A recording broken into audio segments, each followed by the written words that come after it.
Hey, say something. Anything. I know you hear me. My mother-in-law and husband, who seem completely oblivious to my voice, even though we are in the same living room. Mom, can you hear anything? What? I can't hear anything. The two of them laughed hysterically. I held back tears as I packed my belongings and ran away from my in-law's house. My name is Iris, and I am 34 years old. Lately, I've been recognized for my achievement at work and even praised by my boss. I'm in a really good mood. But just 2 years ago, I was living in hell. Back then, I was living with my husband, Vincent. I met him at a matchmaking party. We were the same age and could talk and get along just fine. I made a promise to meet again because our conversation flowed more naturally with any other man at the party. It seemed like he hadn't talked to any other woman at the party as much as he did with me. I was nervous about going to those parties at first, but now I'm glad I went. I got to meet someone like you, Iris. When he said that, I couldn't help but blush like a young girl. From then on, we dated for about 6 months, and then he proposed to me. I accepted his proposal. Both Vincent and I were being pressured by our parents about getting married, so we were both positive about it. And then, about 3 months after our wedding... Sorry, Iris. I got really drunk after a party the other day. It seems like my wallet got stolen, and my card was used. My bank account is empty now. I can't afford our living expenses, so I was thinking of relying on my parents' help. Vincent said that to me while kneeling down and begging. I was truly surprised by his confession. Indeed, a few days earlier, when I couldn't reach him after the drinking party, I went to look for him. I found him sitting and sleeping in a corner of a nearby alley. He must have had his wallet stolen before I found him. Suddenly, living with your parents? How about I contribute more to our living expenses for a while? When I suggested that, Vincent shook his head. Do you even know how much the mortgage is? There's no way you can afford it. His words struck a chord with me. Perhaps Vincent doesn't know how much I earn, I thought. But before I could correct him about my income, an unbelievable statement came out of his mouth. Besides, I've already talked to my mom about moving in, so you don't have to worry about anything. Huh? You've already talked to her? I felt like I was losing consciousness. I'm not particularly close with my mother-in-law. And it all started with her attitude when Vincent first brought me home. When she asked about my alma mater and where my parents work, my mother-in-law let out a big sigh. What? He's chosen such an ordinary woman. My mother-in-law said it loudly as if she wanted me to hear. At that time, my husband was in the kitchen, so he probably didn't hear her voice. I was shocked to hear those words and froze in place. Furthermore, my mother-in-law acted as if she knew everything about me. I'll allow the marriage, but don't drag Vincent down. She said that with a harsh gaze. It seemed like my mother-in-law didn't want to accept me as her son's wife. Living with a mother-in-law like that, my spirit felt heavy. I don't think her personality would change even if we became a family. A few years before I met Vincent, I heard that my father-in-law couldn't bear living with my mother-in-law, and they got divorced. When I asked my husband about what happened, he just said, "It was probably some stupid fight." He didn't seem to take their divorce too seriously. And shortly after we moved, my anxious feelings were proven right. When Vincent and I arrived at my in-laws' house with the movers, my mother-in-law said, "Vincent, welcome, honey. Now, go rest in the living room. I'll get some snacks and tea for you." She welcomed my husband into the living room as if he were a little child. Hey, Can you do something about this baggage? My mother-in-law said to me coldly from the entrance. I don't understand why she treats me so badly, but I reluctantly instructed the movers on what to do with the bags and unpacked everything myself. Huh? You still haven't finished unpacking my bags? Normally, the wife unpacks the husband's bags first, right? As I unpacked without taking a break, my husband said such a ridiculous thing. I became worried if I continue like this from the very first day. But I decided to gather myself and not give up. Maybe it's because I accepted their words without saying anything that they feel free to make fun of me. I decided the next time they say something, I'll respond properly. But that decision might have been a mistake. It happened when I went to work and came back home. Since my husband's workplace is closer to my in-laws' house, Vincent comes home earlier than I do. When, who arrived home later than Vincent, was approached by my mother-in-law. Hey, Iris! What do you think you're doing? Normally, you should have come home before your husband and prepared dinner. My mother-in-law stood at the entrance scolding me. Am I not even allowed to take off my shoes and enter the house? I thought myself that I had to say something to my mother-in-law this time. I work as a full-time employee, just like Vincent. Besides, my workplace is farther from his. So it's only natural that Vincent comes home earlier than me, even if it's the regular working hours. I try to calmly explain this to my mother-in-law, not letting my emotions get the best of me. Upon hearing my words, she turned red and went to the living room. I sighed and took off my shoes before entering the house. That's when it all started. Vincent and my mother-in-law began ignoring me. Initially to the extent that it seemed like they couldn't hear my voice. But when I spoke a bit louder, both of them reacted, and we could have important conversations. However, as this continued for more than a few months, even I, with my patience, realized that something was off.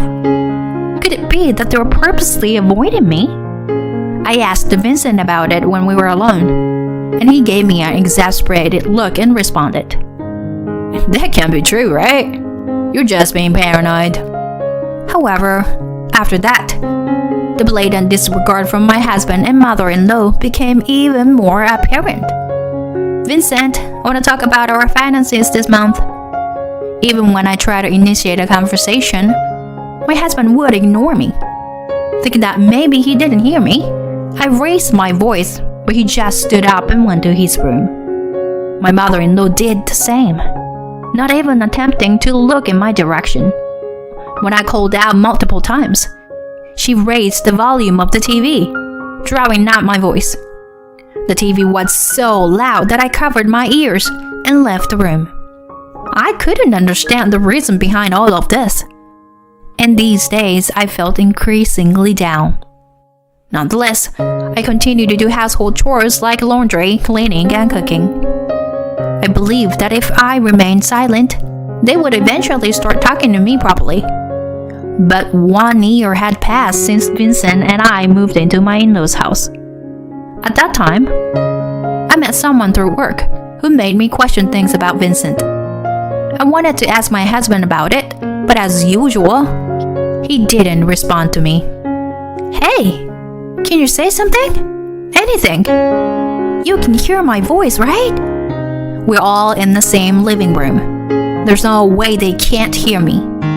Hey, Mom, can you hear anything? What? I can't hear anything. They both laughed and didn't even look at me. That's when I realized, they just want to hurt me. They're no longer my family. With that thought, I packed my belongings and left my in-laws' house. Shortly after, I filed for divorce. A few months later, I found out that Vincent had completed the necessary procedures, and I returned to being single. I decided to change jobs as well, because I didn't want Vincent to know about my new workplace. After settling into my new life, I moved out of my parents' house and started living on my own. And it was during this time, at my new job, that I had a fateful encounter. I met a man named Mike for the first time at a coffee shop near the office. It all started when I picked up the loose change that fell out of his wallet. Oh, I'm sorry. Thank you very much. Saying that, he treated me the coffee I was buying. At that time, since we hadn't exchanged names or anything, I thought we wouldn't meet again. However, we happened to run into each other at work on another day. Mike and I had several such coincidental encounters, and about 6 months after we first met, we officially started dating. Since I had some time after meeting Mike, I felt comfortable starting a relationship with them. He also trusted me. After a few years of dating, we decided to live together with the intention of getting married. And after a while, we officially registered our marriage. By the time, I had completely forgotten about my ex-husband. However, suddenly, I received a message from Vincent. Since we hadn't been in contact, I had forgotten to block him. The abrupt email contained the following message: Mom passed away, come to the funeral. Why would I, the ex-wife, who divorced many years ago, have to attend my ex-mother-in-law's funeral? I told my current husband Mike about this. Would you at least go to the wake? After all, she was someone you were involved with in your life, and I'll go, as your husband. That's what Mike said. But honestly, I didn't want anything to do with them ever again. However, I didn't want to be seen as someone who ignores other people, similar to how they ignored me by not attending my ex-mother-in-law's funeral. Besides, I had Mike by my side. Looking back, I can't say that I completely severed ties with Vincent in my past relationship. I merely ran away. Now, I can put a proper end to that relationship this time. Thinking that, I went to the funeral of my ex-mother-in-law with Mike. When Vincent saw me, he approached me with a smirk on his face, which was inappropriate for a funeral. It had been years since I last saw my ex-husband, and it seemed like his face had gotten a bit rounder, perhaps due to unhealthy habits. Hey, Iris. So you didn't erase my contact information after all. You still have feelings for me, huh? If you kneel down and apologize right now, you can come back to me, you know? Seeing that expression, I felt uncomfortable. And in an instant, his face stiffened. My ex-husband was looking at Mike. Is there anything you want from my wife? Saying that, Mike pulled my shoulder closer, his gaze cold and piercing. Upon seeing this, Vincent turned pale, trembling uncontrollably. Mr. President! Huh? I titled my head in confusion. My ex-husband's face turned pale, as if drained of color. This is... Indeed, Mike is the president of the company I work for. However, I didn't know that Vincent had any involvement with Mike. Mike? What's going on? As I asked my husband, he started to explain. Actually, I didn't tell you anything, but I decided to investigate your ex-husband because I thought something might happen to you. And it turns out, this person was fired from his previous company. Moreover, it was for embezzlement. I widened my eyes in surprise. The truth was, Vincent wanted to move back to his parents' house because he was being demanded money after his embezzlement was exposed.